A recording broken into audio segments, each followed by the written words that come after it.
Hey guys, gotta apologize for this week's video. We went out, did some things together, Eric and I, and ended up killing our battery that we had to record the video with.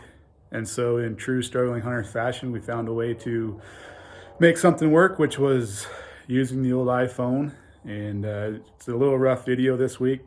Apologize for that, but it was one of two things. Was one, we can redo it all at a later date. And two, use the phone. It might be a little rough, but we'll get it out, which we did. We decided to go with the phone. Well, halfway through us talking, the the phone storage fills up. So apologize for that. And but still got a video in. We didn't want to seem like we don't have any struggles. Trying to be honest with you guys. So hopefully you enjoy this week's video, and we'll catch on with you again.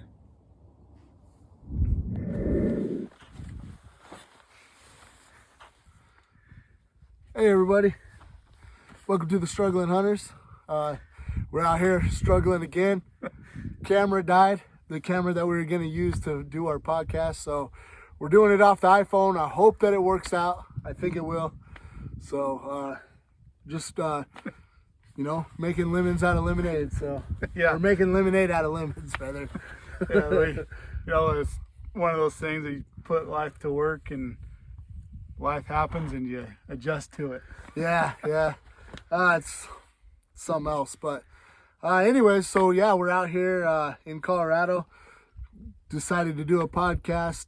Me and Joe, I mean, we've only done it a few times, but that's something that we like to do is when we get together is kind of go out somewhere and do a podcast that way and just talk about what we're doing. So today we did a little bit of shooting arrows, shooting guns, kind of just whatever we could shoot, we're shooting it. Yeah. And the arrows, we got Joe's. Yeah, so we got one thing I haven't been doing a lot of talking about was my bow that I bought recently, last couple months back. Took it to the shop, and my cams were bent, and it wasn't cam lean, like the one side was bent. And I guess coming to find out, this particular year and make of the bow that's like the weakness of it. And I thought that I maybe would have found that before I purchased. But Well, you got excited though. Yeah. And everybody that you were talking to was giving you thumbs up. thumbs up to get it. And so Yeah. it's kind of one of those things that happens, but Yeah, so I had to. It was a month of wait to get the cams in. So I just got the cams put on last Friday, or a week ago Friday, and came out and we shot it, got it dialed in, and it's hitting kill shots, and it's probably not exactly where it needs to be, but it's at least a great start now. yeah, we're definitely getting there and having fun. And we got Carter in the background. I don't think you can see him on the camera, but my boy Carter back there shooting the 22s and his little Genesis bow. So shooting my bow too, getting it all dialed in and ready for I guess the upcoming elk hunt that's not for another 8 months or so. But it'll get here quicker than we realize. Exactly. So and in all transparency, I haven't really shot my bow that much since last hunt season, so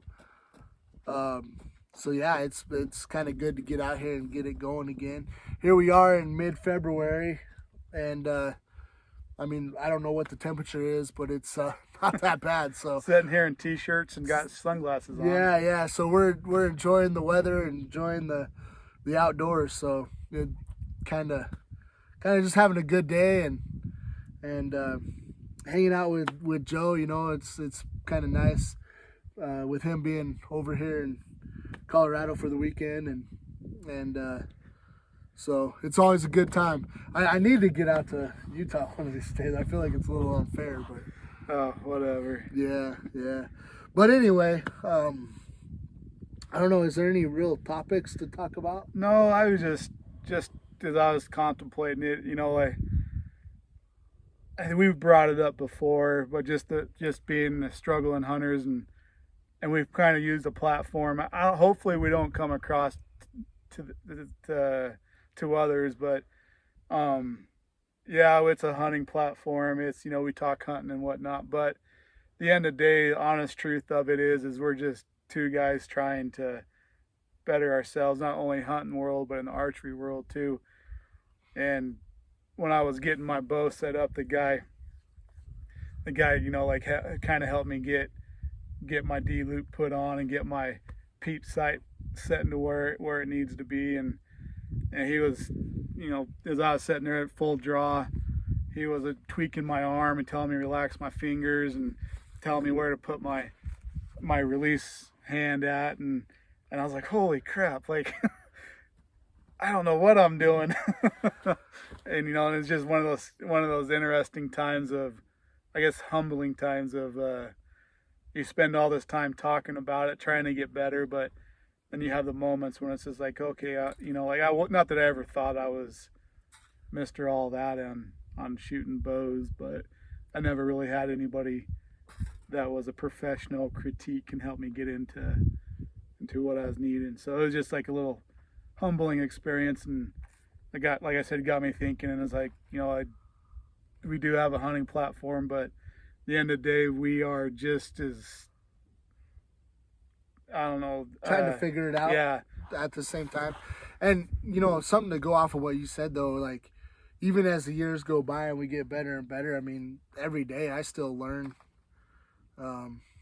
You know, on all aspects of hunting, and you know, watch a YouTube video or podcast and they throw out some kind of tip or trick that they use, and it's like, wow, I never even thought of that, you know, and thought I knew more about whatever that situation is. And so it's kind of, I think that's just part of growing in life. And you know, something that I've kind of thought about, I don't know if I've ever really said it out loud, but kind of with what you're saying, I've thought about this, and I'm like, man, it's kind of crazy because I don't feel like I'm the best hunter to be doing a podcast, but I'm like, there's a lot of really good hunters out there that don't talk about their craft.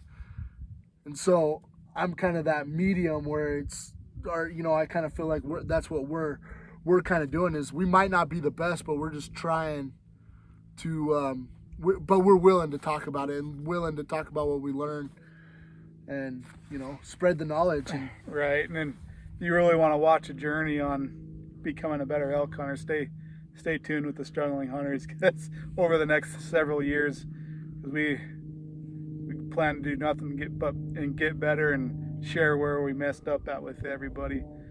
Yeah, and hopefully, like, well, not hopefully, but I'm pretty sure we will look back on these days and laugh at ourselves about, you know, what we did and what we're trying to say, and, you know, what we've learned from our mistakes. But it's I mean, that's what it's about. And I mean, I think there's a couple of reasons that we do this. One reason, I think, is we just have a passion for hunting, and we don't mind talking about it. And I know many hunting camps before we ever turned on a camera, Joe and I simply, you know, we're like, man, we should really make like, we sit here and just talk about hunting for, you know, umpteen hours or whatever, you know, stay up late and be like, we better get to bed so we can get up early and hunt, because we're talking about hunting. And it's like, I mean, if we're doing this, like, why not just put it on video and go from there? And I think we've kind of, excuse me, we've kind of humbly embarrassed ourselves. Like, you know, we try to be like humble, and it's embarrassing to put ourselves out there, but we're just, I mean, I think that's kind of something that I'm willing to do a little bit, you know. Like, I get a little embarrassed. I say something wrong, or I do something that's ridiculous, and then I share it on the podcast, and I get a little embarrassed about it, but I feel like it's kind of a necessary evil, I guess, is just put yourself out there and go for it, and it makes you better at the end of the day. Yeah. Yeah. God, I was trying to think of that was kind of a mouthful, huh? Yeah, I was trying to think of where to head next, and you know, I guess it's just as a reminder, as we're out here, we kind of joke about archery season being 8 months away, but at the same time, it gets here fairly quick because, you know, summer's going to hit, it's going to get warmed up, and you're going to want to start doing stuff. And, you know, like, I guess kind of this podcast maybe just a reminder to kind of set your goals now to where you want to be by hunting season. Yeah, get out there and just keep plugging away and trying to get better every day. I mean, this is essentially my second year of archery hunting and just being in archery altogether. And with that, I'm excited to see what I'll learn this year, because I learned so, like, last year was such a learning curve, and I got obsessed with it, you know, and I almost pretty much every day I was like on YouTube and just trying to take in everything about archery that I could. You know, I really felt like I got obsessed with it. And I go in my backyard, and it's a little less than 20 yards, but I was, you know, doing like 20-25 arrows every day, just trying to get those repetitions in.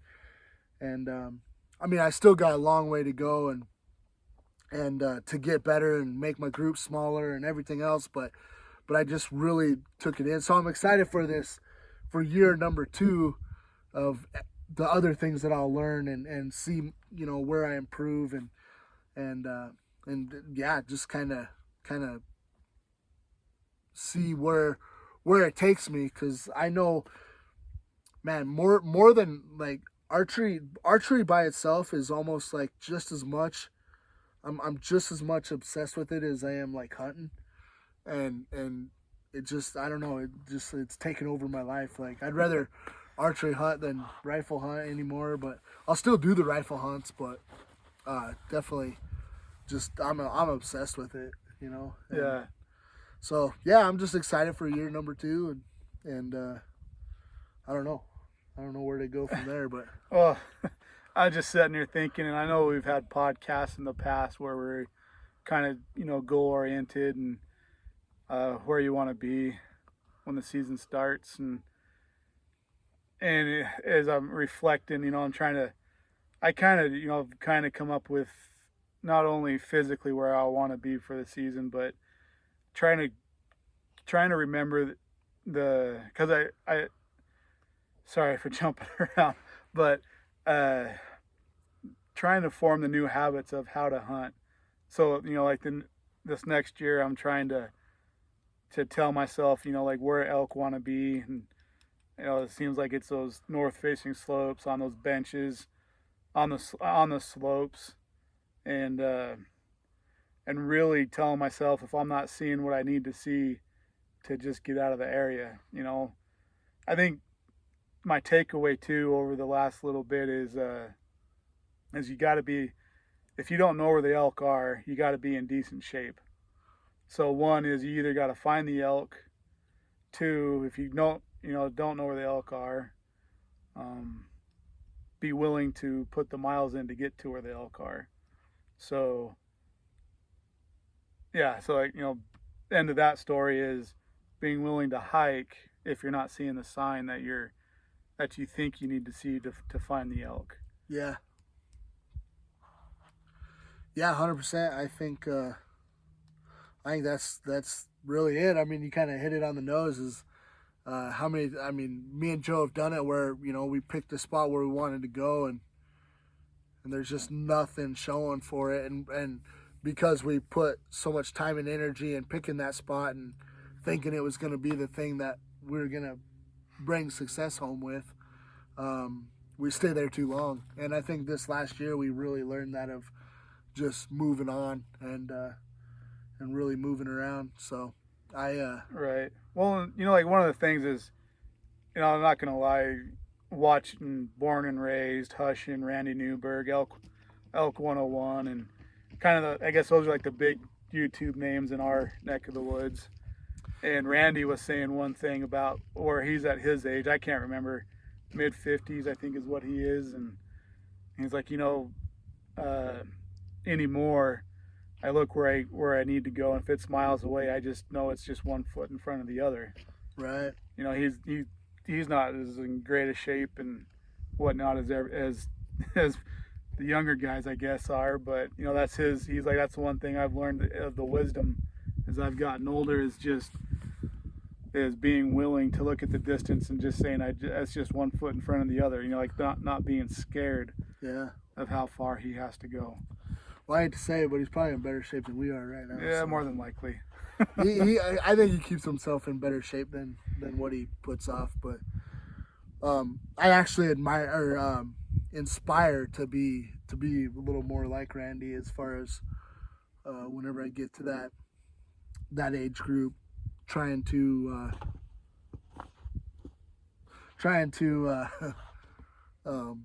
you almost did a party foul, buddy.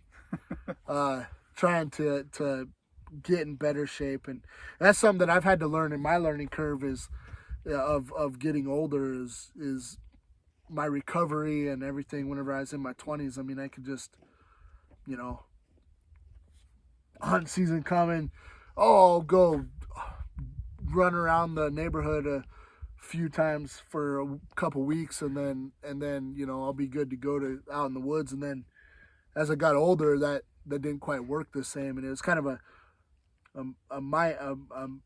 little bit of a mind trip to understand, like, oh, I can't get away with that anymore. It, you know, really was kind of hard. So yeah, so you know, with that, just fitness is so big, and I think that's something that you know, whenever we get a little closer there and start putting in the work, you know, some that we might show to the channel a little bit more is how we're trying to stay fit for the elk season. But I think that's something, you know, if you happen to be listening to this and you're not in the greatest shape, I think that's something to help keep you focused on getting in shape is just always thinking of that one thing that you want to be in shape for. And then in all other aspects of life too, you know, I mean, every time I've been in great shape, I never hated it. Right. Maybe hated the diet process. Right. I mean, that's right. That's probably the worst thing for everybody is the diet process. I think that's one of the things. I know it's different for everybody, but you know, in a way, I kind of want to work out so I don't have to have a diet. Like, you know, if I'm really going to start working out hard, like, yeah, I want to eat better, but like at the end of the day, like, you know, I'd hope I'm working out enough that like I don't have to have a strict diet. But I know that's easier said than done, because in a way they go hand in hand with each other. You know, that's what's kind of weird about